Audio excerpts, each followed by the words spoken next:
Uh, Merry Christmas, Happy Holidays, all that good jazz. We have so John has a couple of scripts, and I have some Lords of Iron that I can share with you. Meanwhile, my movie is now out, so everyone should go check out Frontier Crucible on your preferred streaming platform, which could include Fandango, it could include Apple TV, Amazon, and YouTube, which is where you're watching this stream right now. So, anyway. Well, give the Why don't you advice tell on people about search the movie on the press? search. Give the advice What to advice? type it all in. Well, I mean, okay, so here is Why don't so you show them a page for it? Why sure. don't you tell people about why it's awesome? Or you just do the YouTube thing and put it in the description. Yeah, I'll include a link to all those things in the description. Well, put the link to the YouTube link in the description. YouTube frowns upon having links to external sites. Okay, I'll put the YouTube link in the description. I made that While mistake. you're doing I made that you mistake can once. Tell people about the movie because this is SEO. YouTube's gonna have a machine like caption this stuff. And sure, this is something that'll pop.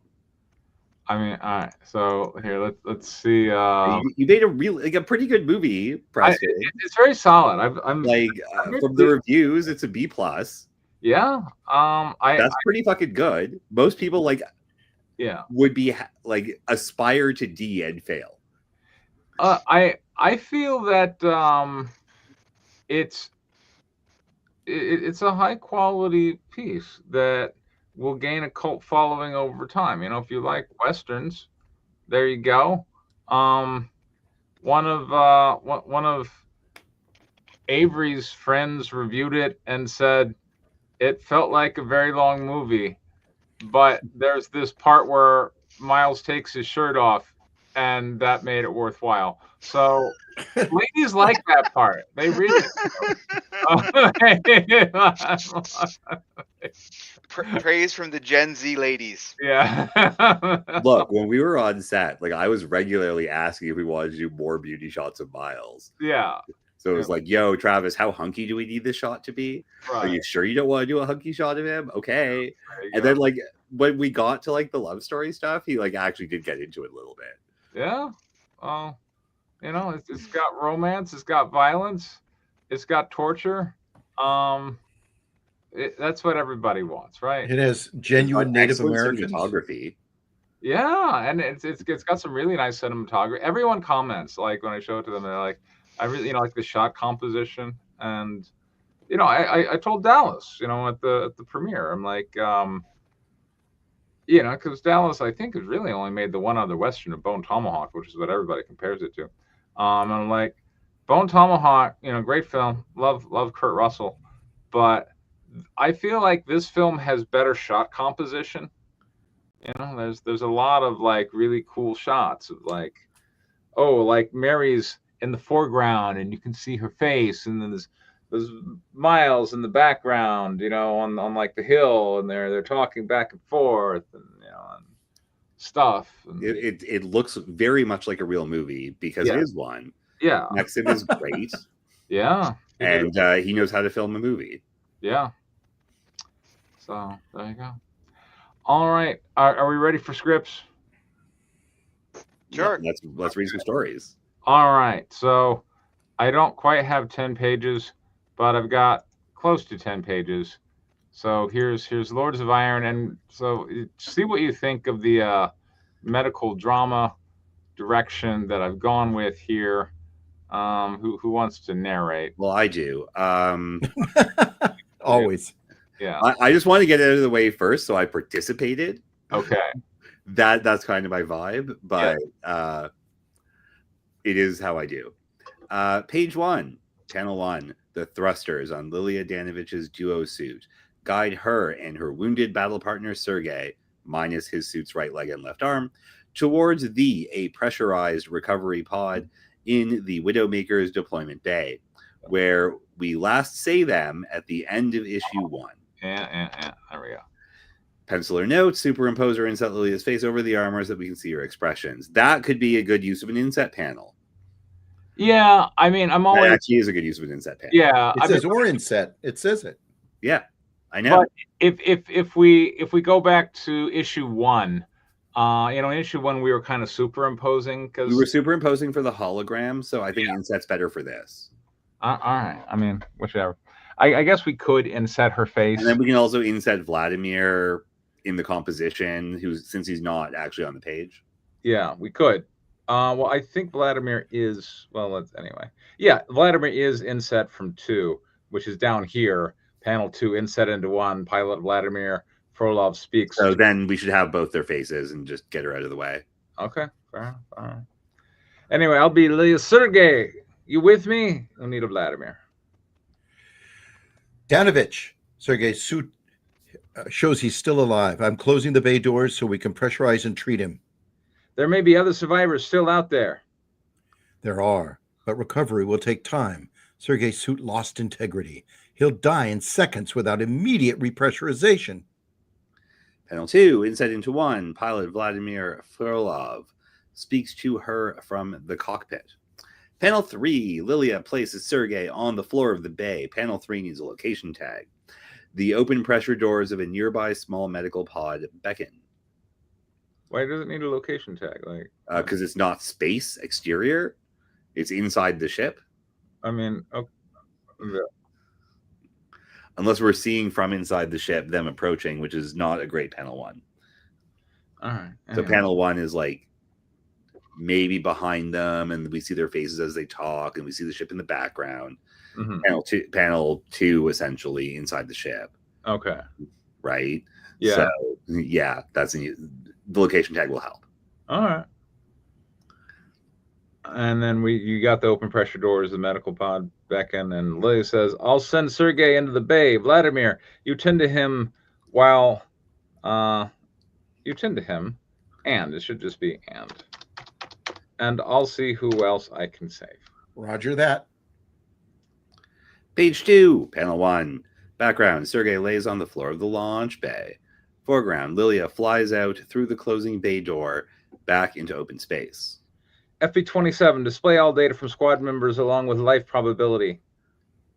We need a mechanical voice. John? Gathering data. All right. Panel 2, Lilia's HUD POV. Imposed on the field of stars sit 5 green boxes illustrating where survivors may be found, the percentage under each box. Volkov, 92%, Urkova, 87%, Petrov, 62%, Novak, 26%, Popov, 1%. 5 squad members located. Beta Volkov, do you read status report? Panel 3, wearing the coveralls of United Earth Defense Force pilot, Vladimir, male, mid-30s, brown hair, enters the now pressurized launch bay through a door he just opened, carrying a medical kit. Lying on his back, still in his power armor, Sergei convulses on the floor. The stump of his right leg and left arm bleeds slightly close to the middle, but ice crystals composed of Sergei's blood cover and protect most of the wounds. Delta Knight Sergei Ivanov. Sound off. Page 3, panel 1. Vladimir kneels over Sergei's armored body and withdraws a futuristic wrench from his medical case. Sergei, can you hear me? Panel 2. The outer armor of Sergei's duo suit lays on the floor of the launch bay, an open shell cradling his inner power armor. Vladimir tries to stifle his horror at his dismembered companion, whose frozen stumps of a left arm and right leg extend from the shattered armor. Stay with me. I'm getting you out of this armor. We need a Sergei. Good one. Panel 3. Having opened the faceplate of Sergei's body armor, Vladimir face reveals his growing panic as he attempts to aid his fallen comrade.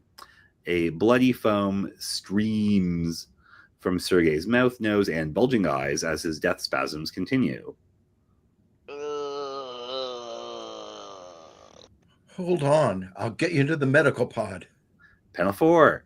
Standing above him with his hands on Sergei's shoulders, Vladimir lifts Sergei's mangled, convulsing body out of his armored suit. That's acting by a man who's written a zombie film. There you go. Page 4, panel 1. There you go. Vladimir drags Sergei's body into a small medical pod designed to treat one person. It features a single examination table with an array of instruments and surgical devices. Medbay, now admitting Sergei Ivanov. Body exposed to severe barotrauma. Battle wounds resulting in 2 lost limbs. Accessing records for Ivanov, Sergei. Please place him on the table in the Trendelenburg position, resting on his left side, head down, and attach the oxygen mask to his face. Panel 2. After placing Sergei on the table as the computer directed, Vladimir places an oxygen mask on Sergei's face. The scanner built into the table gradually rolls from top to bottom, use motion lines, gathering data. Delivering 100% oxygen as I gather data. Panel 3. The survey complete. The computer superimposes diagnostic images on top of Sergei's body, showing large gas bubbles in his heart and brain. That sounds fun. Yeah. Patient Ivanov suffers from gas bubble embolism in his heart and brain, most likely caused by the direct exposure of his circulatory system to the vacuum of space. Patient currently in cardiac arrest and suffered a massive stroke. Recovery unlikely. Shall I outline possible treatments? Please, but factor in the need for additional patients soon. In the case physical extraction of the gas pockets followed by cardiac stimulation, the best path for treatment showing a less than 1% chance of full recovery within 6 months. Shall I begin? Duh, at once. Oh, sorry. Yeah, it's fine. Your reading was great. Yeah. Page 5, panel 1. A mechanical arm holding a large syringe drives it straight into Sergei's heart as Vladimir watches blankly. Treatment commencing. Attempting extraction of nitrogen gas bubble from right ventricle of Ivanov. Panel 2. The plunger of the syringe sits further back, and the transparent barrel shows a bloody foam as its contents. Sergei's body lies motionless on the table as Vladimir continues to watch. Extraction of nitrogen bubble from ventricle of Ivanov complete. Please use both of your hands to brace his head on the table for cerebral extraction. Okay. Panel 3. Vladimir holds Sergei's head down against the examination table as a mechanical arm ending in a drill bores into the rear of his skull. SFX whir. Just a quick note, Preston. Yeah. Okay is spelled OKAY when people say it aloud. As you wish. Thank you. Panel 4. Vladimir stands back the mechanical arm. Yes. Stands back the mechanical arm holding the syringe pokes. Stands back as the mechanical arm holding the syringe pokes it into the freshly drilled hole in the back of Sergei's skull. Attempting gas bubble extraction. Page 6, panel 1. Standing at the head of the table, Vladimir rolls Sergei on his back as the metapod extends to defibrillator paddles onto his chest from above. Please turn Ivanov onto his back so I can attempt defibrillation. I like how it's spelled properly in the dialogue. Yeah. Hey, you got it right where it mattered. Exactly. There. Panel 2. Vladimir watches as Sergei's body jumps from the electric current run through his chest from the paddles. Stand clear for high voltage current. Zap. Panel 3. Vladimir looks at the nearby heart monitor showing that Sergei's heart has restarted. Cardiopulmonary necessitation successful. Subject shows frostbite as the wound sites on his left arm and right leg. Shall I amputation and cauterize to maximize chances for successful recovery? Proceed. You know, if that was a question, it should end with a question mark. It should. Panel 4. Should it really be shall I amputation? Shall I Oh God, amputate? no. It should be should I amputate? Your verbs should agree when they're in parallel.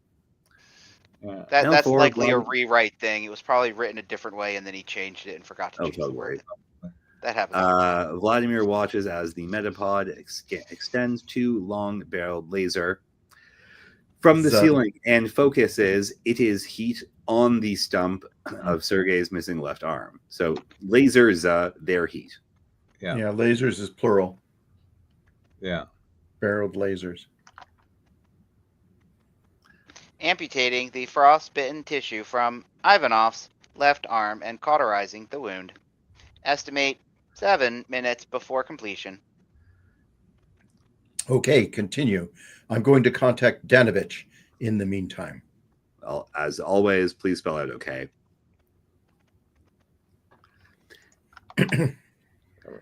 It's one of my things, Okay. You're but not the only also one. it looks terrible in print. Just awk, awk, awk, awk, awk, awk. Yeah. Yeah, that's not how people pronounce that. So yeah. Page 7, panel 1. In her full tittied duo suit suit. power armor. What, you don't like that comma? I do not like that comma.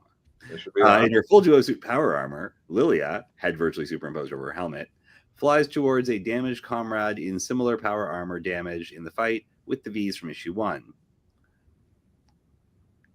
Beta Knight Urkov, this is Delta Danovich, here to render assistance. Spasibo. My reactor's gone critical, but my inner suit won't detach. Must have been damaged in the flight. Warning, radiation detected. Panel 2. Lilia approaches Urkov's damaged suit. They grasp hands. They grasp hands.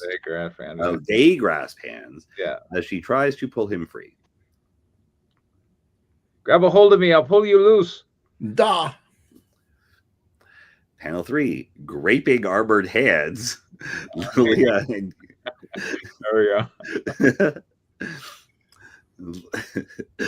Lilia. No AI scripts for us today. There was this webcomic in the 90s that had this joke about a drink called Tentacle Grape. I can't stop laughing now. Give me a second. Okay. Were they Grasping tentacles armor eating hand. grapes?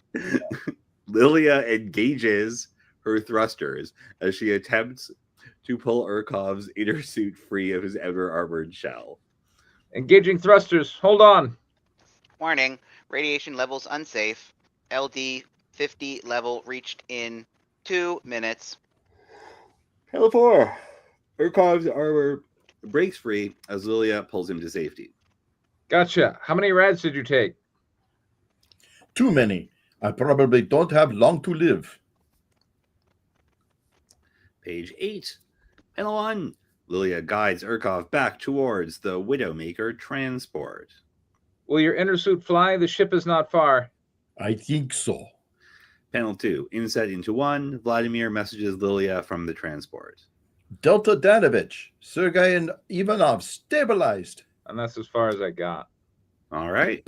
All right. So we had some people lost in space, some daring rescue, a daring medical drama, all about these guys who just got wrecked by alien invaders. Yep. John, what did you like about this? I like that it picked up right after issue 1. I also liked that, and liked that it showed issue 1 had consequences. Yeah. Robert, what did you like about this? I like that the dialogue was livelier than I felt that it was before, and I think that helps move these stories along. I also like the panel descriptions; they're extremely visual. I got a sense of space. There was an atmosphere, a world that again I felt a better vision into it than I felt in the previous readings of this. So good. Robert, what would you suggest could be improved? It feels choppy from one scene to the next. There's almost no transition. That might be covered by how you illustrate it. I'm not sure. I'm going to say that I don't have the sophistication of understanding it and transferring it into a visual from the script, but it feels the transitions are stark, and I'm not sure how that would read. It would seem like I'm in a completely different space. So I'd like to see more connectivity between the different incidents as you outlined them, Danny, which I liked. I mean, I like the different things that are going on. They don't feel integrated. John, how would you improve this script? Well, I don't know why the pilot is also acting as the doctor. I mean, He's the doesn't only guy ship- available. Where's the ship's doctor? I just feel like the ship should have a doctor. And if the AI medbay is supposed to be the doctor, why does it keep asking him for questions? Why doesn't it just do stuff? Yeah. I And don't understand why it needs his approval for every step of the way. Like, either the med bay should do the thing, or there should be a doctor who's doing it with the med bay AI assistants. Like, it requires both of them to do it. All right, how would I improve this? Mhm. I agree with both John and Robert. Okay. I think for an issue 2, you do want to try and have a strong splash page opening. Mm-hmm. You're in the ballpark here, and it's not a big deal. But the choppiness is a big problem because Lilia isn't the hero for very long. Here's my pitch for a solution. All right. One of the problems we do have with this is how bloody talky it is, mostly the med bay. It's interesting, don't get me wrong, but it's talky and dense. Focus on Lily. Like, oh, okay, it's the ship. People got hit. There's no one left. The pilot has to do whatever. Like 2 mechanics, a pilot, and like the cook are desperately trying to get what's his name out of the power armor. Mm-hmm. But he's frozen in with like frozen blood, which is horrifying and on like in the ballpark of what you're going for with the realism here. Mm-hmm. Then just focus on Lily as she goes and saves other people. Comes back. They've finally gotten him out. She can witness the whole thing. Then we're not looking away from our protagonist while she does deeds of daring do, while also increasing the tension as to whether or not her buddy will survive while she's away. Okay. That's my pitch. All right. I mean, you could also spread that scene out while she's doing all of her rescues, like cutting back to it, rather than doing it all at once. I like the idea of like the desperately freeing him from the technology bit, but yeah, John's got a point. Did you like the gas bubble embolism in his brain and heart? Oh yeah, all that Yeah, stuff. I like the whole med thing. But it doesn't belong on page 2. Okay. Lily doing something heroic despite being damaged belongs on page 2. Right? Like, so we cut away from the main hero doing main hero stuff, I think, for a bit too long early on. Okay. But like, yeah, why is there no doctor is a question you can answer suddenly if like there's nobody around to like get the guy out of the suit. Mm-hmm. Right? So like that where's the doctor? He's splattered on that wall over there. Yeah, no, he died in that quadrant. We sent him out because like we're an attack force and didn't have room for anyone in the ship. Right. I mean, that's how I figured. Like, this is yeah, but like so like whoever is left on the ship still needs to try and help whoever Right. comes back, and showing that being a desperate situation, I think leans more into the vibe you're going for, anyways. And that way the expertise of the doctor directing the med bot, whatever that is, has an excuse. Now it's like, well, do you want me to do this? Where the doctor could easily answer, the guy just says, yeah, of course, I want you to do that. Well, the doctor would be barking orders at the med bay. Exactly. Do that. And that's the difference is that the bot kind of is aware of that he's not an expert. So do you want me to do this? This is what I'm planning on doing. The doc would normally tell me to do it, but this is what I'm going to do. It kind of explains the absence of the doctor. Oh, go ahead. If you want to do that, and again, a lot of people may not have read issue 1 recently. You could also have it say, where is Dr. So-and-so? I take orders from Dr. So-and-so, administrative override required because you're not part of medical staff. Like it could challenge him to basically be having the machines voice I'm a doctor, input not accepted, administrative staff, authorized personnel only, and then he can shout at it, I'm higher than the doctor, or I'm above clearance or whatever. I'm losing John. Hopefully Preston caught that, because that was a really good idea. Let's see. I think John's still there. I heard him. I see him, but I can't hear him. That sounds like He's a you robot. problem. Yeah, okay. He So turned into the I'll med just give a summary of that. John was, if John's audio is sketchy, John was saying, like, the med bay should be like, look, I'm a medical machine, not a torture device. I need clearance from either someone in medical or whatever. There's no one in medical. And so the captain has to come down and be like, well, I outrank medical. Do what I say.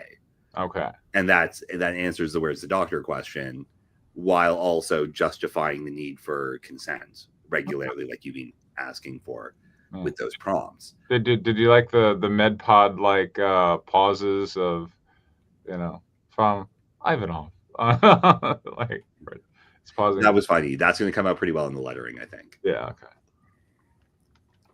You mean like trying to recall his name? Loading it from the database. Yeah, it's from audio databases, and how, like, when you talk on the phone and it repeats a number, the pitch of each number is different because, well, nowadays it's AI, so pitch isn't a matter. But back before the days of AI, those automated messages was actually a person that would record lines, and then the computer would splice all the lines together, and that's why there was. Yeah, it's pulled from tables. That's why. Yeah, exactly. Yeah, so like it's going through the basic bitch script database and then filling in Ivanov's name from the different database. That's funny. Okay. All right. So here we go, John. This is. I'm gonna be back in just a second. Okay. Delta. What is the name? Delta something? Project Delta. Delta. That's it. Why is it Project Delta? Because when I came up with this original idea 20 years ago, I thought it sounded cool. Okay. All right. Well, I'm sure it still does sound cool. And basically, Delta is Marcus's hacker alias.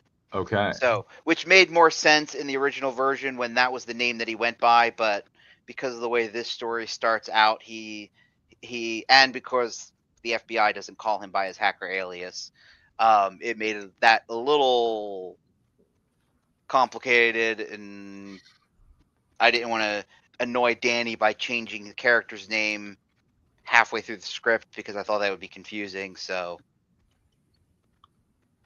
but basically, it's his hacker alias. Okay.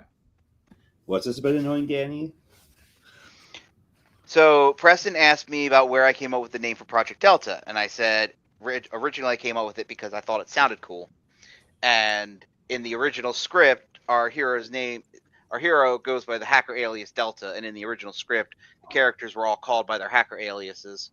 But because I changed how the story flows, nobody does that in like the first half of the story.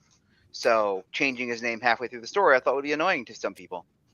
You mean the casting director? And also the illustrator?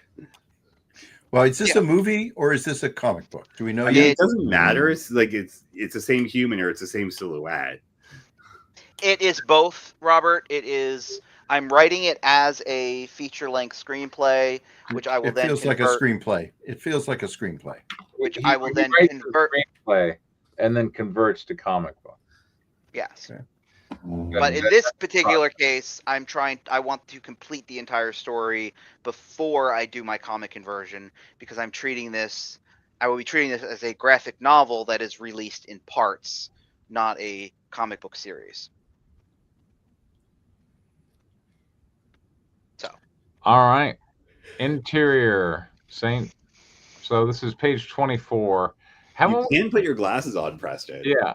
Haven't we read more than page 24 yes. before? Yes. I changed some stuff.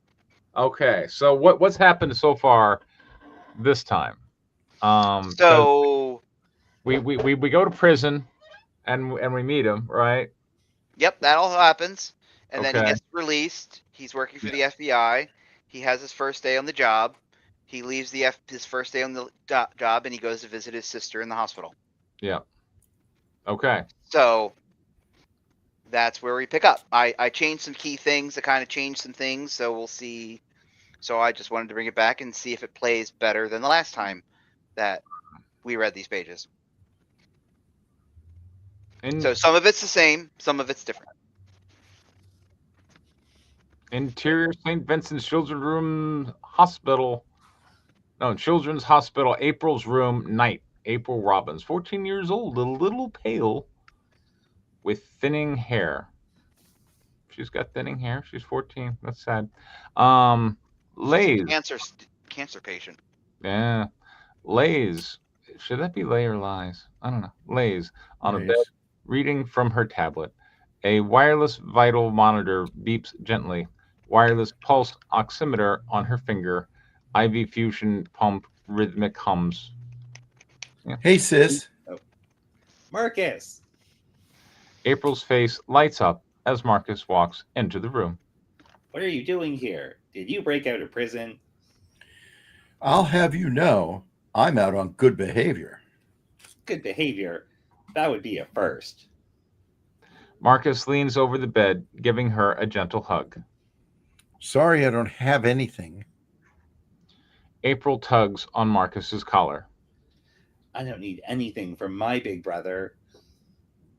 She lets go, and Marcus pulls up a nearby chair. So, how long do we have before they haul you back? I'm serious. I got a job at the FBI. Who are you? And what do you use my angsty, anti-authoritarian teenager of a brother? That's a line for a 14-year-old. It's a condition of my release. April glares at him with a "I don't buy it" stare. Marcus relents. So, I kind of also need to ask a favor. April arches a brow with a "I saw this coming." What is it?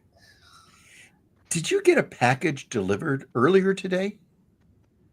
Here I thought you came to see me. April reaches out to a nearby set of drawers. Opening the top drawer, she takes out a brand new cell phone and a box, hands it to Marcus. I did come to see you. And get this. Marcus looks around cautiously before tearing into the cellophane and opening the box. What's wrong with the phone you have? Bureau issue. They're watching everything I do. Everything I do on it, and I can't. Be me, with Uncle Sam watching my every move. April smiles. Now, there's my big brother I've been missing. Marcus and April share a mischievous smile, and Marcus goes back to setting up the phone. If you get caught with that... Trust me, I'm right back in prison. Though technically, with my new ankle jewelry, I'm still in prison. Just a nicer, bigger prison. Where I get to visit you. Until they find you. They won't find me. I'm too good for that. April chuckles. Except for that time you got caught and were sentenced to prison for 10 years. And we're Which, thanks to this, I can finally set right. Oh? That bastard who set me up stole code I was developing. I thought all you hackers who the honest and noble sort. Mm-hmm. Yes, all you hackers who the honest and noble sort. Indeed. Marcus looks up from the phone. I can handle some blowhard stealing my code. I could handle him trying to take credit for it. But Guy, he's taken it to a whole other level. Guy? Yeah, that's what he calls himself on the dark web. Well, it's a 9, followed by a U and a Y. So it looks like Guy typed it out when it's typed out. Boomer hacker logic. Gen X hacker logic. Marcus returns to setting up the device. Have you spoken with Mom or Dad yet? Nope. And nope, planning on it. I think I mean not. Well, you don't know what he means. You just know what he wrote. Yeah. April takes Marcus, I think we need an apostrophe for possessive, and getting his attention. Don't be too hard on them. I never went to visit you. You at least wrote me letters. Marcus. For you, I'll do anything. April gives Marcus big sad eyes. Even forgive Mom and Dad for not visiting me in prison. Good. After I take down Guy and his black hat group, Gisborne. April shakes her head. You're hopeless. The FBI, the FBI, they've got limits. Guy Gisborne, do you think they operate in the U.S.? No. And if I'm going to take them down, I can't let myself be contained either. April smiles, takes a breath, changing the subject. So, tell me about your job. Not much to tell, really. First day. Marcus goes back to the phone. I went to the office, met a cute girl, then came here. The rest is classified. If you tell me, will you have to kill me? Of course. Good. I'd rather it was you. April smiles. All smiles. April lays back, closing her eyes, getting sleepy. So, tell me about this girl. Marcus blushes sheepishly. What girl? The cute office girl. You going to see her again? Well, she works there, so I think so. Maybe if she likes bad boys, she won't mind when you get arrested for the illegal phone. In the corner of Marcus' eye, red text appears on April's oximeter, begins flashing. The IV infusion pump misses a beat, then stops. Angle oximeter screen, order validation timeout, server offline. Reverse, Marcus looks down at his new phone. Angle cell phone. Marcus swipes down, then hits the Wi-Fi icon. No available networks appear. Reverse, Marcus looks up at April. Is there Wi-Fi here? Yeah, it's on my... April passes put. The shrill of alarm calls out from down the hall. Nurses' station. Marcus enters the nurses' station where nurses hustle about, running every which way in a panic. He's coding. Give me a coding. crash cart. Call the doctor! A nurse runs by Marcus and he grabs her arm. Nurse, I think something's wrong with my sister's equipment. Is she still breathing? Yeah, I think so. Yell if she stops. Yeah, it stops. The nurse pulls herself free, running into another room. Marcus spins around. All the hospital staff, even orderlies and janitors, stand with patients performing CPR. Interior St. Vincent's Children's Hospital Nurses Station, night. Marcus glances around the nurses station, sees code streaming across the nurse's monitor. Shit. Marcus hops the counter, pulling out his bureau cell phone. As he rolls up to the terminal, he dials a number from memory, presses speaker, and drops the phone beside him. Angle keyboard. Marcus types Control-Alt-T.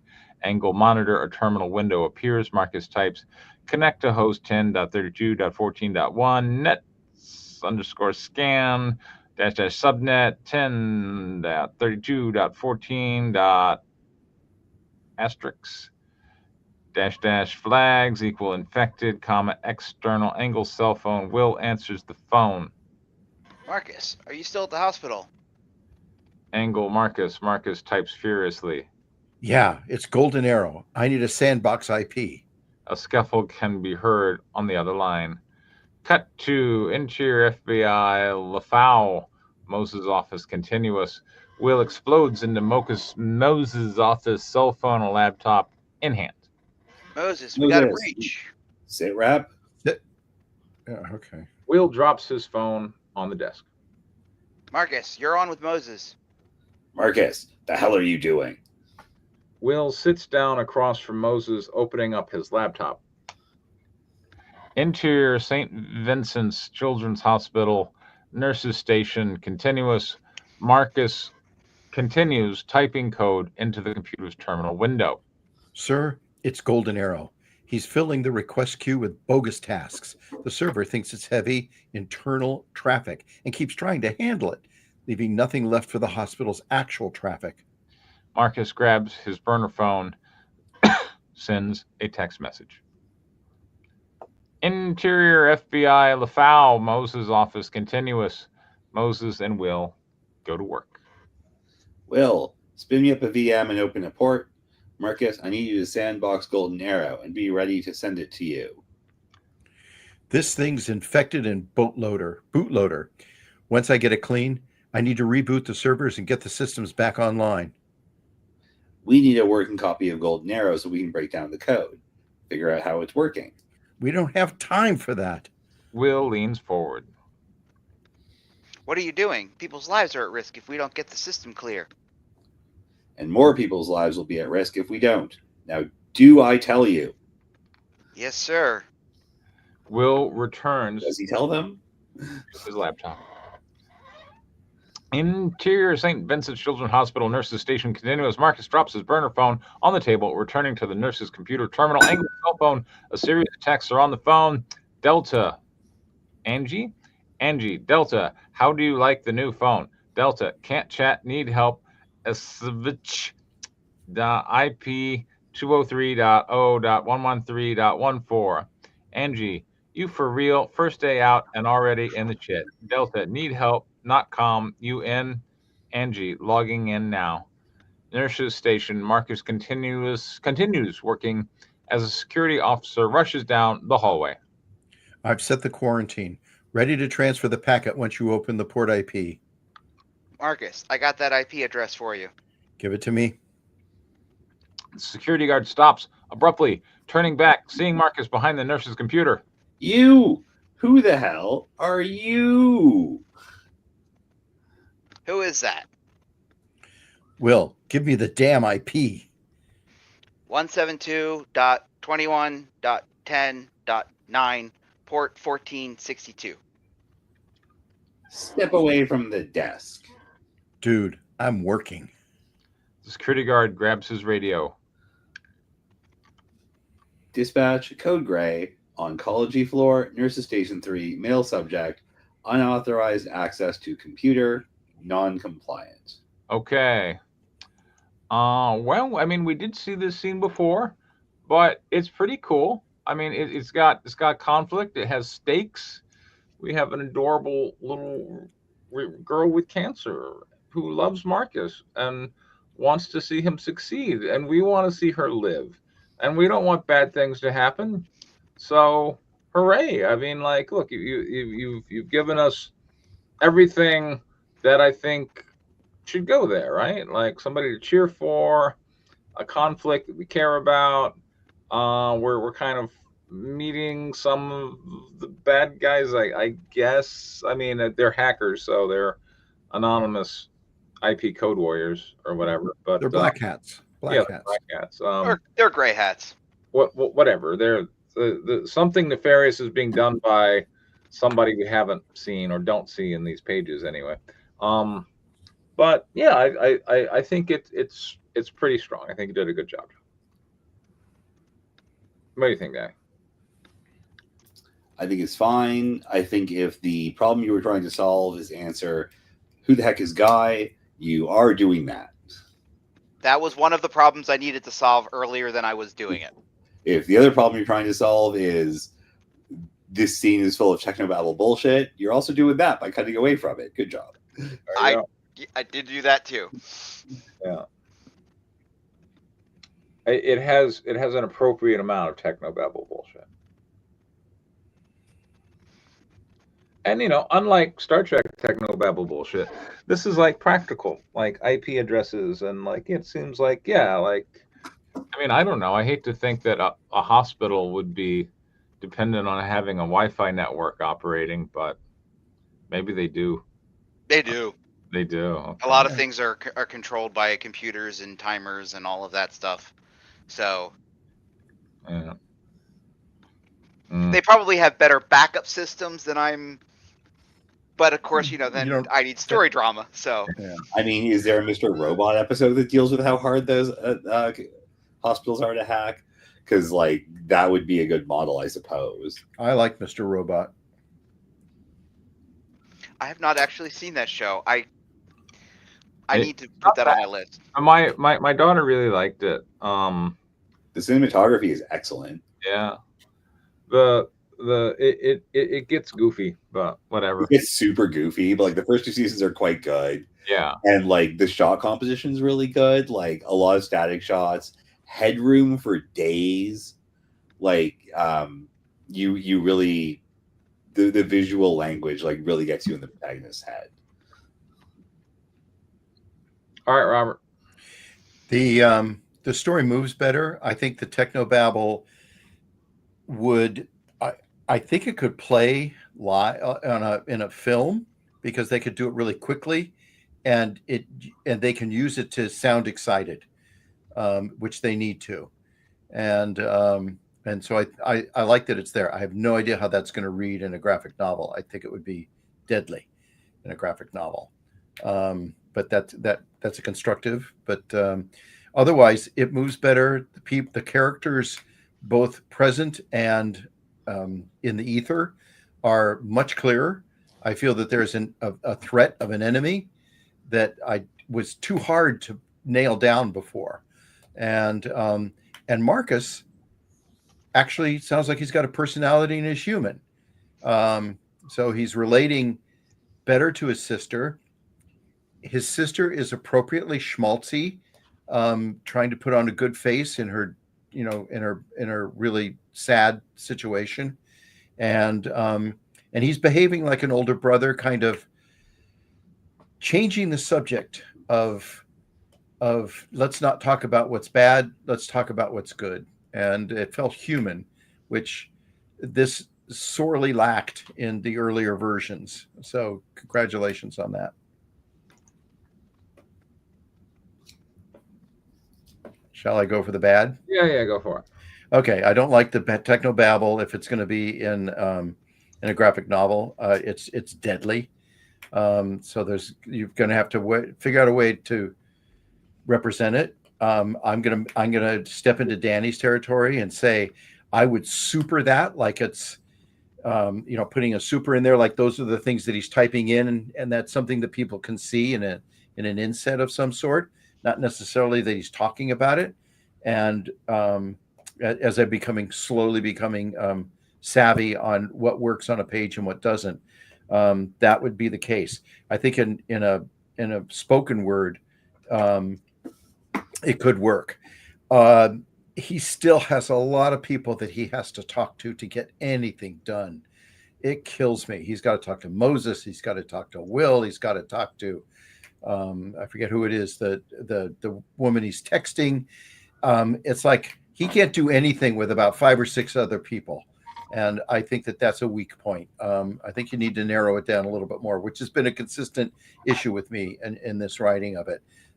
But it's tighter, and so you've improved it. So I'm recognizing that for sure. Danny. I don't think the sister is disappointed enough that our protagonist is a selfish asshole. Okay. Like, I get there doesn't need to be a lot of conflict in that scene, but there's currently no real conflict in that scene. Even though you wrote a conflict into that scene with a core object around which there exists a conflict. So, oh, you came to visit. Hold on. What are you doing? You're supposed to be in prison. Oh, I see. You broke it out. You're lying about the FBI, and you've now used me to receive your bail. I'm dying, you asshole. And then, like, fine, the her fading away stuff is whatever, but like, I don't get the sense after this scene that there's any reason for our protagonist to ever come back to repair that relationship before she dies. Really? Okay. Doesn't need repair. Well, yeah, it does. She totally accepts him. She totally accepts him for the asshole he is. Too schmaltzy. It's very schmaltzy. I would like give you that. That level of human. schmaltz you save for the she's about to die or she just survived scene.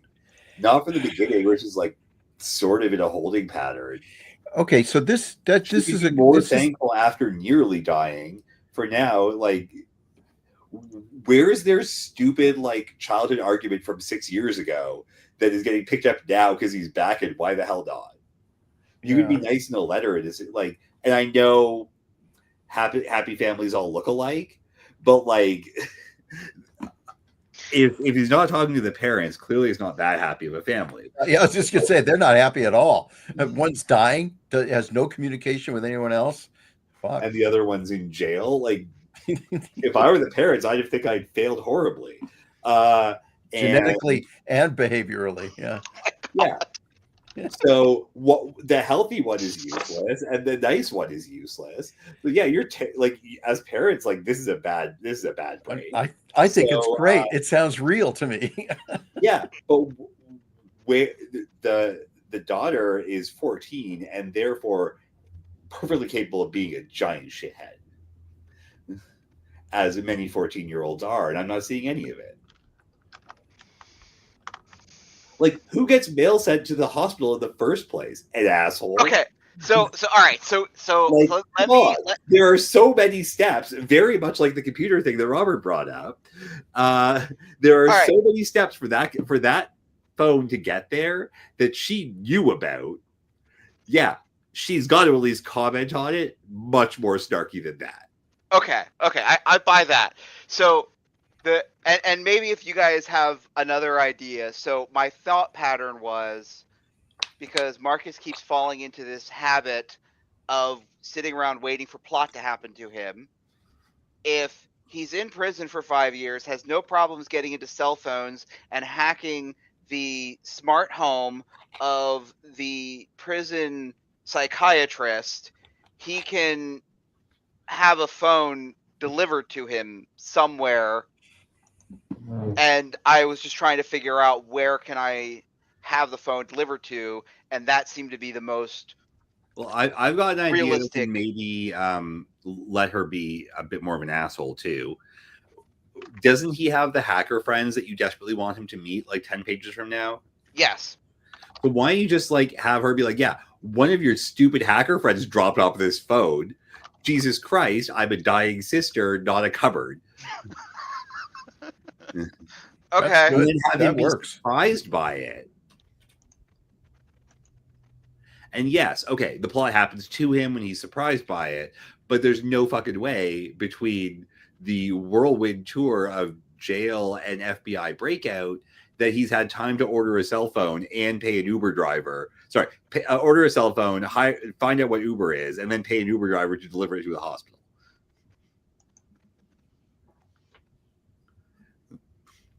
I'm assuming that he did that before he left the prison, while he had one of his many prison cell phones stashed somewhere. Sure, that sounds like a lot of work. I'm not going into any of that. None of that's going to be. It's all happening off maybe he just screen. asked his hacker buddy to do it, and maybe he's not surprised. And then maybe he didn't ask his hacker buddy to do it, and he is surprised. You can write that. That's a you problem. Sister being like, some asshole I don't know came here and stashed some tech here for you. You dick. That's a human reaction that I want to see. Okay. That is easy enough. That is something siblings would definitely. And then when the evil hackers perhaps threaten her again later, he, knowing that other hackers can find her, would be even more worried, and there might be higher stakes. Mm-hmm. So that's my pitch. Okay, that's an easy fix. That's part of the reason why I wanted to present these pages. I wanted to see how. I mean, we're not done yet. How does Preston think this sucks, and what does he want to improve? I don't know. Oh gosh. Sorry, I mean, what are Preston's constructive criticisms? I thought it was pretty good. I don't know that she needs to get into a fight with him. It's not going to be a fight, but she can have some snarky remarks. I mean, I think snarky remarks are definitely on the table. I think it's perfectly fine if she's just endearing, you know. She can be snarky and endearing. I'm like, come on, this is sibling rivalry. Maybe it's like full of her like rivalry history. Yeah. and he has to like wade through that for something. Like the memory's already full of porn. I'm not against the schmaltziness of it. I'm really not. And she could just Or be in maybe total she's denial. playing with the phone when he arrives, and then she's like, Yeah, "Oh, someone sent this me a is phone. I just realized- yours? This just showed up, randomly today." Yeah, and the memory's already full. Like the messages are already full. She's been texting all of her friends from school. She's already done her reels on Facebook. Loaded Yeah. up. There's like maybe a gig of memory left out of 128. The rest of it's just porn and games. And like, yeah, like something like that. He's got this like, now he has to, what, is he going to delete everything in case she Yeah, dies he's got to tomorrow? fix it. And he's pissed. He's got to fix it. What'd you do to this thing? That's Like, sibling. Like, what's he going to Yeah, do though? I like it. If she literally dies tomorrow, he'd want to keep that. So he can't. He's stuck with a very useless phone. Like he can't record photos or videos on it. It runs super slow. Like it's full of viruses. But like if he removes the wrong thing, like he can't reboot it because And it's all songs he hates. He's got all these songs on there he hates. Only songs that he hates. like B-list songs from like Meghan Trainor exclusively. I don't even know who that is, but Yeah, you okay. do. She did What that. about the bass? You What know, about the bass? Oh, And then a whole bunch of songs that are even worse. Bieber. If- That's what it's on there. Bieber. Imagine Dragons. Only Imagine Dragons. if I were you, I'd want to be me too. That's Megan Trainor. There you go. I know it was fine. Don't change a thing. That's fine. And you have another script. I do. All right, Cannibal. Well, because I was expecting to talk to Army, but he did not attend, and I didn't want to pitch it to Army's mom. I wasn't sure how about Cannibal. Feels good with the name, right? Like that's not gonna change, regardless of who gets attached to do the Foley for it. Yeah, but you'd still take it to Army directly. yeah. Oh, absolutely.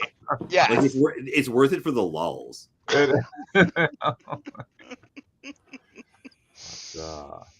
Let's see. All right, so we got presenting it. There we go.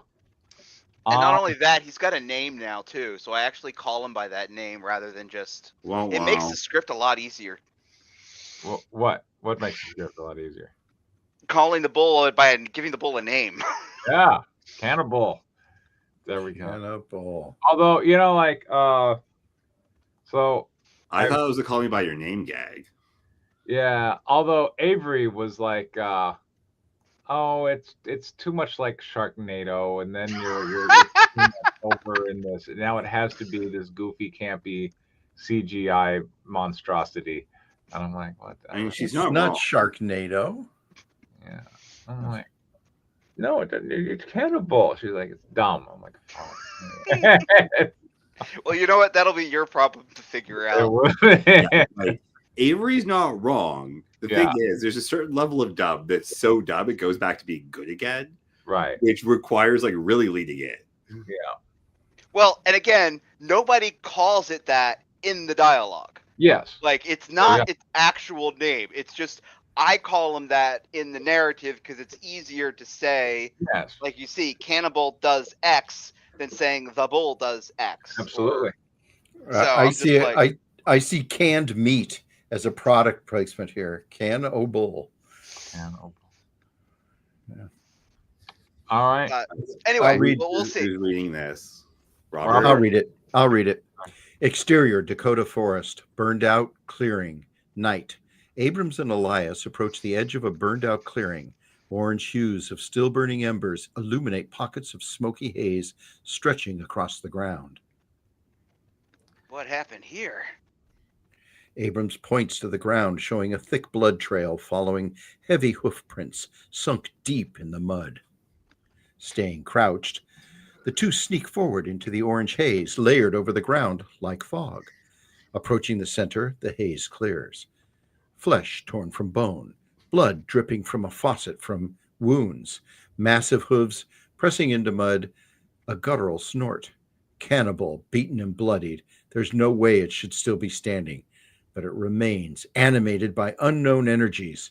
Abrams and Elias duck behind a log. That ain't like no bull I ever seen. Abrams opens the breech of the Sharps 1874, pressing in another round. One more shot'll take it down. Elias peeks up over the log, spelled wrong. Cannibal stares at its disfigured reflection in a pool of blood on the ground below it. Elias ducks back behind the log. Last shot just made it matter. I reckon you had best not miss. Not miss. One I shot. did write that way on purpose. You wrote this. You shouldn't have that much trouble reading it, dude. One shot between the eyes. You draw it toward me. I fire when seeing the whites of its eyes. All right, Sheriff, just don't miss. Abrams Gospel take a rat breath, dialogue. nods. Elias checks both his revolvers, then moves stealthily out from behind the log. Oh, Jesus Christ. I'm trying to follow this. He positions himself between Cannibal and Abrams. Cannibal glances up at Elias, snorts. Elias raises his revolvers. The cracked calf rune branded on Cannibal's flesh flares like a fresh brand as it paws the dirt. Another snort. Cannibal charges. Elias fires both revolvers, bullets striking its snout. One bullet hits the eye, causing blood to explode from the wound. Abrams rises from his hiding position, resting the massive rifle across the log. Eli now. Elias drives the side. Oh, geez. Elias drives to the side as Abrams pulls the trigger. Boom. Yeah. As before, the muzzle flash burns through the night air. Cannibal diverts its gaze as flesh explodes from the side of its head, stripping down to bone. The monster roars, but continues its charge. Cannibal head butts the log, shoving it and Abrams back. Elias rolls to his feet, readying his revolvers. ER. But Cannibal turns sharply, gorging him in the stomach with one of his horns. With a jerk, Cannibal throws Elias to the ground. Elias crawls backward. Despite the heavy bleeding, he reloads one pistol. Cannibal steps forward slowly, methodically, hooves pressing deep in the mud. Flesh hanging off the side of its face as it stares with the relentless hellfire burning eyes. Elias slams the chamber closed. Cannibal stomps his massive hoof onto Elias's leg and its weight crushing through the bone. Elias screams, raising the revolver. Undaunted, he fires the pistol at point blank range into the creature's underbody until it clicks empty. Abrams comes to, shaking his head clear. He grabs the Sharps 1874, desperate to reload. Opening the breech, he pulls out the burning hot casing. His fingers sizzle, but he ignores the pain. Cannibal snorts and inhales deeply. Elias gasps as if the air is being sucked from his lungs. Abrams stares in shock and horror as Elias gives a desperate wheeze. Elias. Abrams digs into his jacket pocket, grabbing another round. Two fall out into the mud in his desperation. Elias writhes on his back, grabbing his chest. The dirt, anything. His skin ashes as his eyes go white and glassy, and then his body collapses still. Abrams slams the breech closed, propping himself up on a knee. He fires. The Sharp's kickback hits him hard, knocking him backward. The shot misses wildly, hitting a partially burned tree stump, igniting the embers inside. A fire sparks, spreading across the embers in the trees beside, creating a firewall across the clearing between Abrams and Cannibal. Cannibal roars. Its piercing, burning, red-hot eyes stare at Abrams through the fire. Abrams lies on the ground, fighting the pain in his arm and shoulder, staring back. Cannibal turns, running back to the darkness.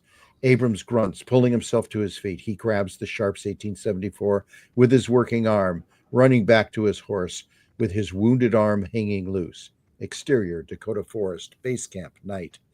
Hemsworth lays the wrapped bodies of Harper and Jeb into a cart tied to the horses. Lily sits by the fire, paging through Hemsworth's notebook. Milo lays at her feet. Turning a page, Lily notices a sketch of Cannibal and the cracked calf rune on its side. Her eyes go wide. Hemsworth stands up from the cart. Looking around, he finds himself alone in the camp. Lily? The galloping of Abram's horse draws his attention as he rides back to the base camp. Sheriff, you're back. Hemsworth notices Elias is not with him. Where's Eli? Abrams attempts to dismount the horse, but with only one working arm, fails and falls to the ground. Sheriff. Hemsworth rushes to his side. My arm. I think it's broken. Hemsworth inspects Abrams' shoulder. Not broken, just dislocated. Lily, fetch me the whiskey. Save it. Just fix me, Doc. This is going to hurt. Hemsworth grips Abrams' arm, then twists. A loud pop comes before Abrams screams in pain. Abrams remains seated, breathing heavily, then raises his arm, opening and closing his fist. Thanks, Doc. Go easy now, till that heal's liable to pop on you again. And a lot easier, too. Abrams stands, grabbing the Sharp's 1874 rifle. He opens the breech and reloads another round. Maybe best to hold out till morning, grab Eli, and then head back to town. We're no match for this thing.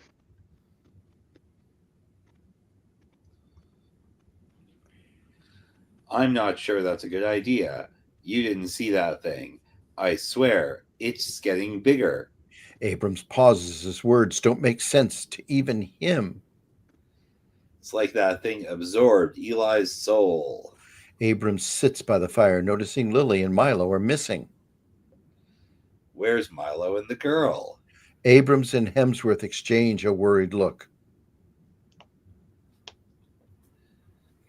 Exterior, Dakota Forest, deeper in the woods, night. Milo sniffs the dirt, searching. Lily follows behind with lantern in hand. Milo stops, looks up before letting out a low howl. Lily kneels down beside him. What do you see, friend? Milo turns to Lily. Lily snuffs out the lantern, letting the darkness settle around them. And then, in the distance, an orange glow in the grass. Lily kneels down by a mass of bloody flesh radiating a fiery orange glow. Milo growls cautiously. Lily touches the bloody mass. A black tar-like blood oozes out. The object held within, barely recognizable as a carved buffalo calf under the gore. But Lily recognizes the drill hole through its chest. She stares at it. Her nose twitches as she pushes her emotions down. Milo steps forward toward her, feeling her pain. He nudges her left with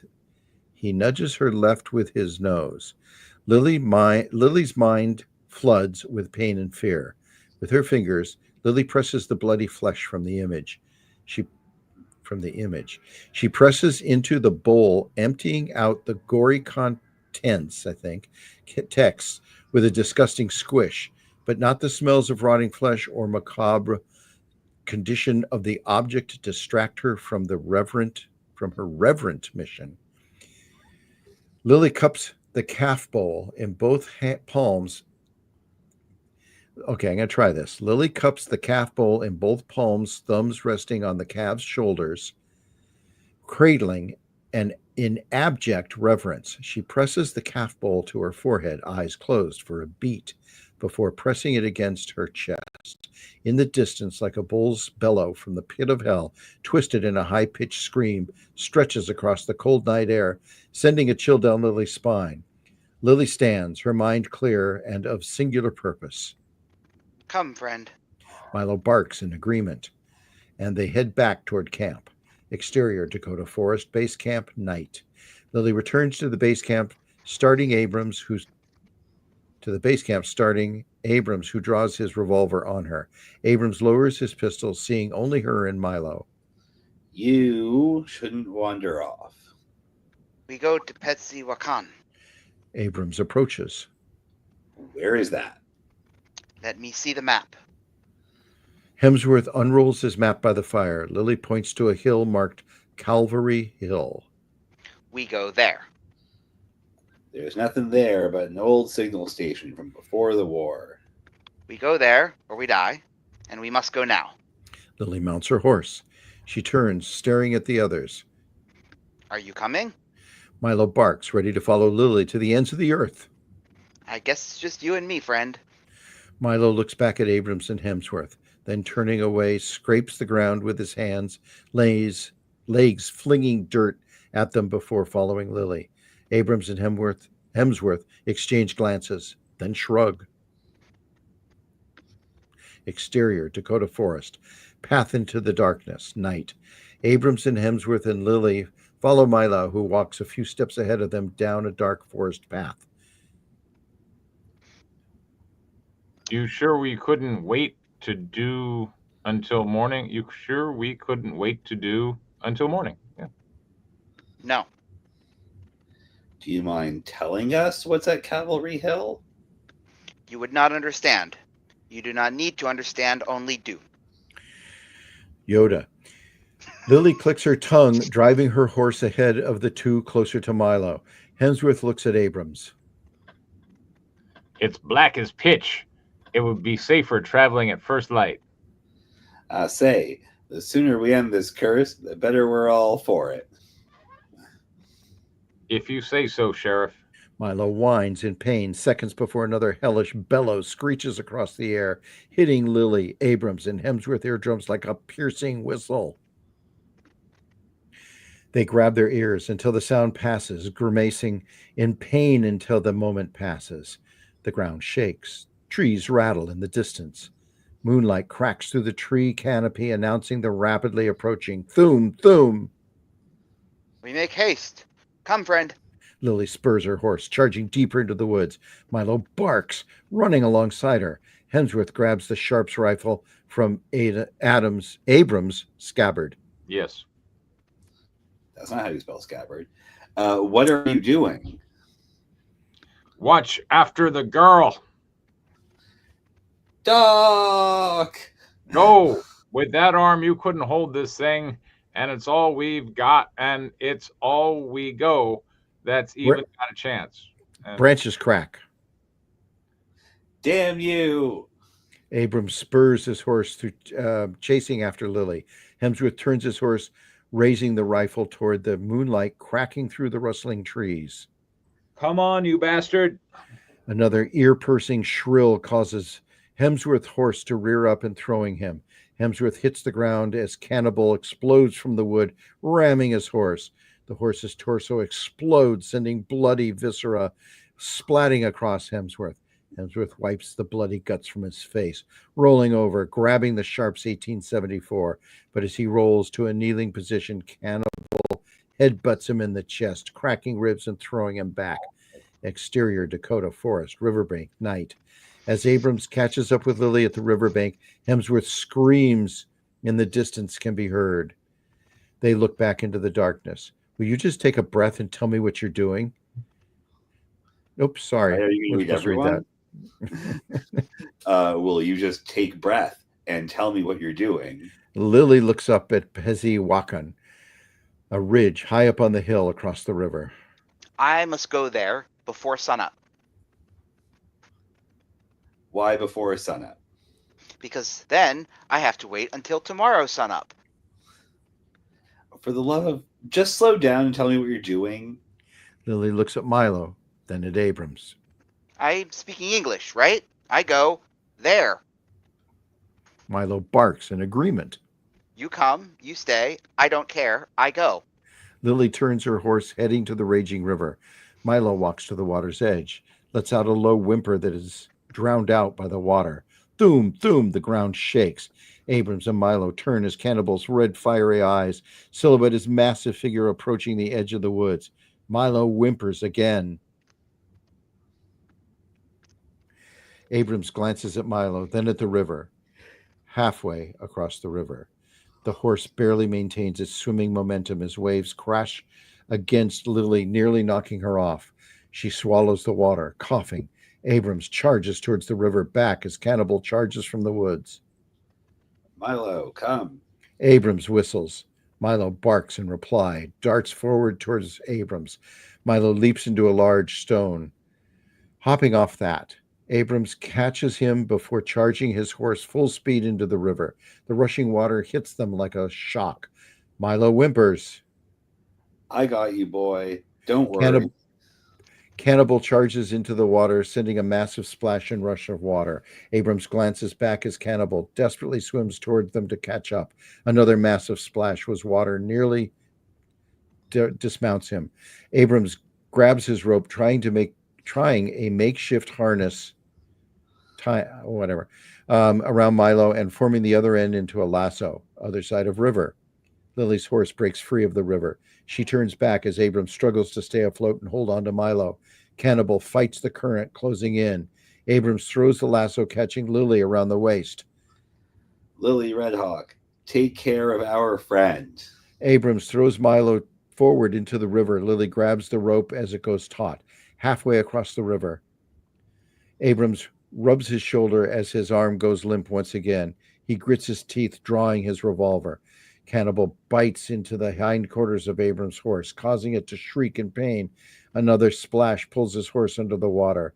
Abrams grabs Cannibal's horn as he's about to be swept away. He looks into that fiery red eye. Come on, then. Mustn't keep Karen waiting. Abrams musters his strength in his injured arm, drawing his knife from his sheath and stabbing Cannibal through the throat. Cannibal lets out a guttural roar, vomiting blood as it loses its balance, sending both itself and Abrams under the rushing waves. Other side of the river. Lily pulls Milo from the river with a rope, hugging him tight. She then stands only to see blood gets mixed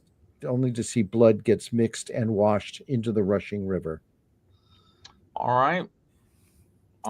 We had some actiony stuff. We were fighting Cannibal, who absorbed some souls, and just kept coming. And we got a kind of interesting cliffhanger finish here with Abrams. Maybe Cannibal got him. Maybe he drowned in the river, or maybe he's gonna explode out of a closet in 5 minutes before you start a denouement. Maybe. All kinds of exciting stuff happened. I think he did a good job. I like all the things Cannibal's doing. He's very threatening. He's doing bad things to good people, and the deaths seem meaningful, right? Like we know the people who were dying. I thought you did a good job. Your writing's getting better. I like it. Robert. Okay, it's Cannibal finally has a personality that we're starting to feel. He does a lot of killing. I think that the fear is palpable in the different people. But is the silence palpable? Exactly. Yeah, well, that's what palpable is, and so they're the fear is mounting, and I think it's represented well in Lily, who has the only one who's savvy enough to grasp what's going on, whether that's because she's in tune with the universe, or because she's just smarter than they are. She represents the instinct those guys should have and resist, which is an interesting and odd conflict between, I'm just going to say it this way, the white guys and the savvy native. That's it. Danny. This seems like an appropriate quality of action to have for the 64th through 74th page of a monster-driven horror flick. But fuck all of that. I like that there's a custody battle going on over the dog. Wow. Yeah. No, for serious, that was the best part of this. Really? Okay. Just like the title says, save the cat, or in this case, the dog. Yeah, no, 100%. That intercultural custody battle is clearly the heart of this film. in some rewrite where I haven't seen the previous 60 pages, and it was the only thing that was interesting for all of this because there was clearly enough rewrite that There was. It is. very little else made sense to me, and I'm just going to give some constructive. The action scene was fucking boring Oh, to read, especially. okay. Um, Cannibal ate a horse. He sucked a no, soul. he just like drove through a horse. Okay.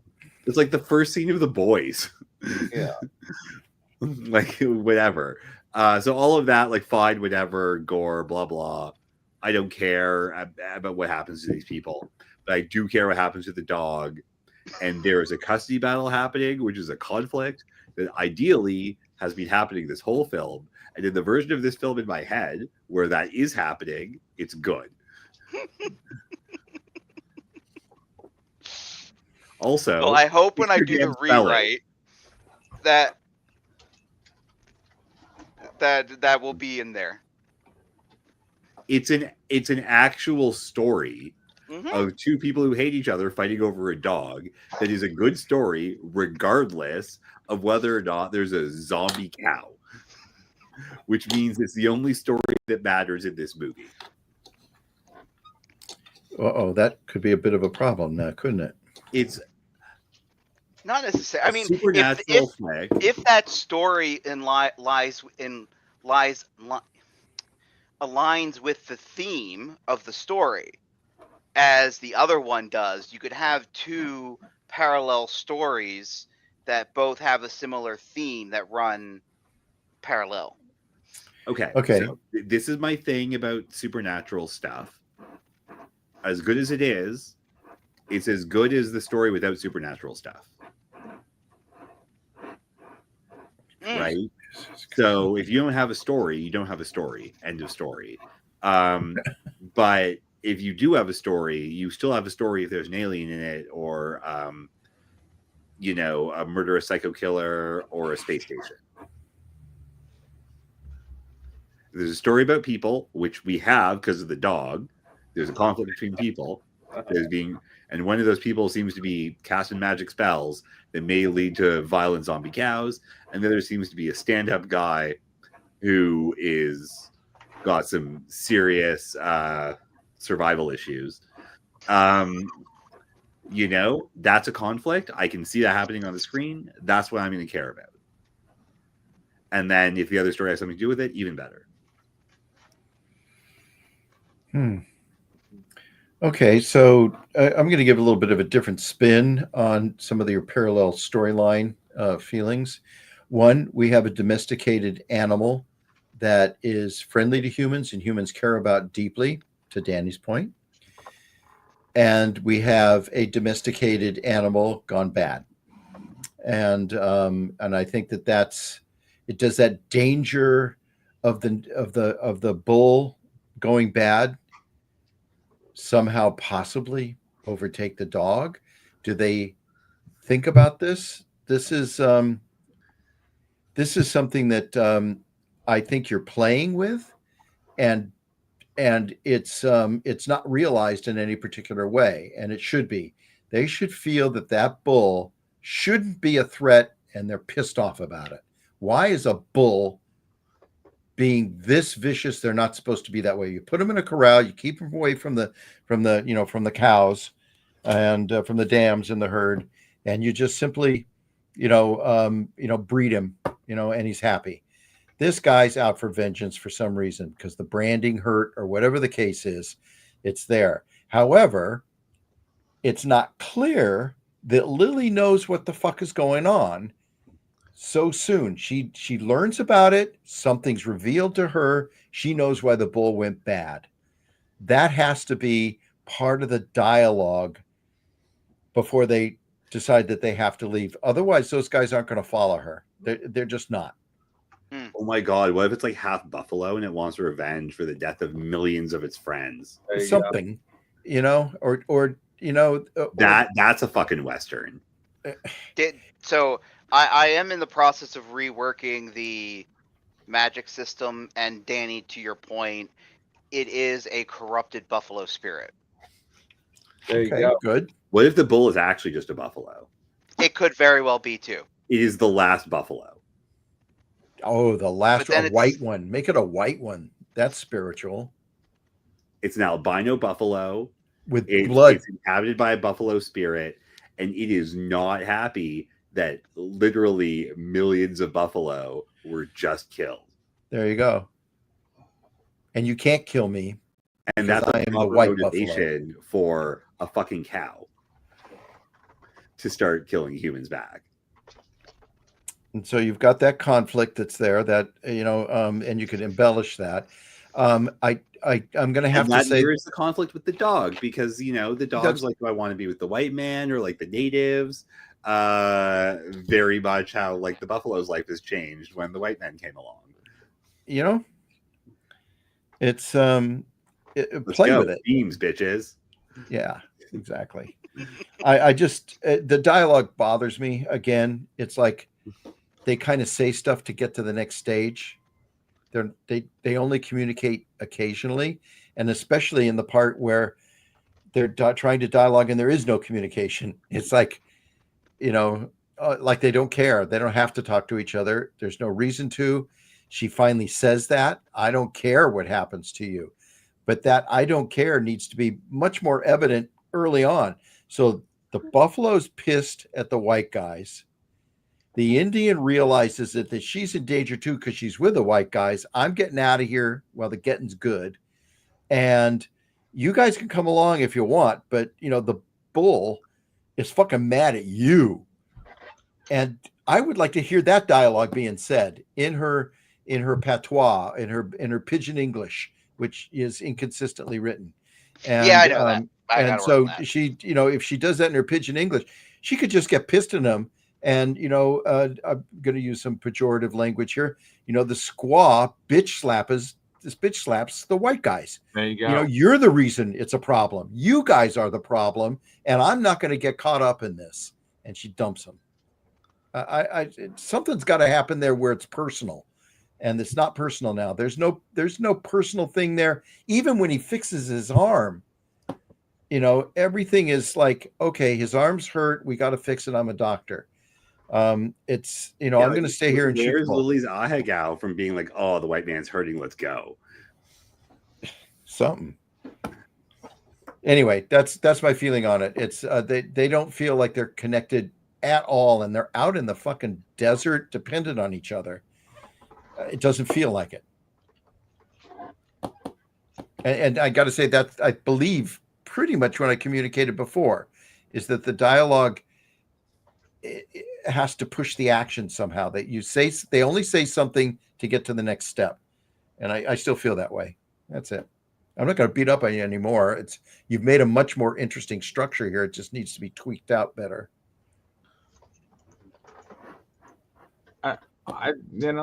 I'm glad that I have Robert and Danny around because I thought I was fine. I don't really know what It was not incompetent, but why not level it up now? Sure.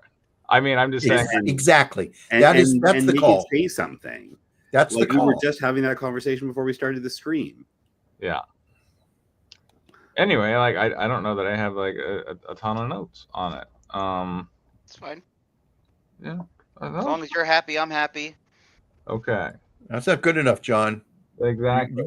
You've got more work to do. Sorry. I'm not saying I don't. I'm just trying to get the first draft done. I mean, we're all concerned about Preston's happiness. Yeah. That is, that's important. But the script can be better. Let's put it that way. And you can do it. There we go. I got to say, one thing I don't understand, John, is sometimes the stuff you write is really, really good. And other times it's like, I almost want to say, who wrote this? I mean, that's what I'm getting the impression. I go back to that woman who was the storekeeper and some of the dialogue she had with the kids who were working in the store. It was real. It felt good. And, this is stiff stuff. So, yeah. That's it. Sure. Robert, Got it all No. off your chest? Yeah. Robert's brutal there. He Wow. is. Anyway. You turned into daddy. Oh my God. Wait, what did Diane say? It says that Robert is becoming the dark apprentice of Danny. No, here's the best part. We care about very different things. Yeah. There you go. Yeah, it's interesting, isn't it? It's Robert's just not afraid of saying what he thinks anymore. I don't know that I ever had that fear. Congratulations, Robert. High five. There we go. Well, Diane's in the group now. So. She is, but Well, we're out of scripts, aren't we? we're out of scripts. So I'm sorry. We had all these female parts you could have played. Although John did an excellent job on his parts that he played, especially when he was the Medbot. He was fabulous. Yeah. Are you saying Medbots can only be female? No, I think it would be great if it was a female, but I think you did, you brought a dimension to it. A while ago. That's fine. Okay. Anyway. All right. But I mean, now that you mentioned it, I guess you could have bigger nipples. All right. She could have bigger nipples. You could. Sorry, he gave me a drawing. And he's just like, "What do you think?" And I went, I posted it in comic art. I'm Yeah, like, I was just like, it's for Larry's book. "Yeah, It's done, and she could have bigger nipples." she could have bigger nipples. All right. Or Well, bigger areola. all How right. is his Kickstarter doing? I mean, it passed something. Oh, it did? I just found Larry's? gigantic Yeah. yabos. Yeah. Like kind of small areolas. I mean, that's I don't know. I got to notice Chic Baby Kickstarter style finish too. Moon Baby, yeah. It's his goal was 361. It's at 927. Good. Nice. Yeah, he's doing well. It's high time that that he actually had a successful campaign. Yeah. And part of that was my big pledge for custom cover, which was the artwork I posted. So Hey, there you go. yeah, and dare I say that cover artwork is better than the stuff he's offering, but that happens. Anyway, all right. Well, next week we'll have more scripts, and that'll be exciting. Yes, I can't wait. And I'll have refined Lords of Iron into more stuff. I'm glad you guys are liking the new direction for issue 2. Oh, I missed that. Yeah, there's a lot of space pressure embolism treatments and gas bubbles and No, it's a story focused on your main character and not a bunch of nobodies that we don't care about. there you go. Yay! Awesome. Okay, well, next week. See everybody soon. Take care. Good night. Good night, Ciao. everybody. Bye. Make good choices. Make good